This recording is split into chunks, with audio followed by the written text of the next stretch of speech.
Hi friends, எல்லாருக்கும் வணக்கம். நான் உங்கள் ஃபுட் இப்போ நம்ம எங்கே வந்திருக்கோம்னு பார்த்தீங்கன்னா கரூரில் இருக்க சுவை பிரியாணி தாங்க வந்திருக்கோம். வாங்க எப்படி இருக்குன்னு ட்ரை பண்ணி பார்க்கலாம். இது ரீசெண்டாக ஓப்பன் பண்ண ஹோட்டலுங்க. ஆம்பியன்ஸ்லாம் பக்காவாக வேறு லெவலில் வச்சுருந்தாங்க. இங்கே வந்து ஏசி நான் ஏசி ரெண்டுமே அவைலபிள் இருக்குது. வாங்க போவோம்.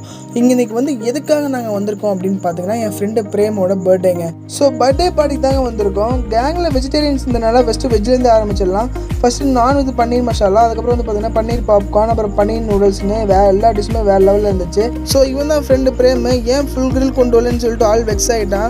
அதுக்கப்புறம் வந்து பார்த்தீங்கன்னா கிரில்லும் வந்து நல்ல ஒரு குட் டேஸ்ட்டில் தான் இருந்துச்சு. அதுக்கப்புறம் வந்து பார்த்தீங்கன்னா ஆர்டர் பண்ண பிரியாணி எல்லாமே வரிசையாக கொண்டு வந்து அடிக்கிட்டாரு. ஸோ பிரியாணி வந்து பார்த்தீங்கன்னா குட் டேஸ்ட்டில் தான் இருந்துச்சு. அதுக்கப்புறம் வந்து பார்த்தீங்கன்னா லாலிபாப் ஆர்டர் பண்ணியிருந்தோம். அதுவும் நல்லா க்ரன்ச்சியாக இருந்துச்சு. ஸோ இது வரைக்கும் சாப்பிட்ட வெஜ்ஜாக இருக்கட்டும் நான்வெஜ்ஜாக இருக்கட்டும் எல்லாமே பக்காவாக பண்ணிட்டு இருக்காங்க. ஸோ நீங்களும் கரூர் சைடு வந்தீங்கன்னா கன்ஃபார்ம் ட்ரை பண்ணி பாருங்கள். என்ன ரன்னிங்கில் போகிறாங்கய்யா, ஒருத்தர் ஓட்டர் பண்ணிக்கிட்டு இருக்கியா. ஸோ கோலி சோடாவோட ஃபினிஷ் பண்ணிட்டு அப்படியே ஒரு பிக் எடுத்துகிட்டு கிளம்பிட்டோம். நெக்ஸ்ட் வீடியோவில் பார்க்கலாம்.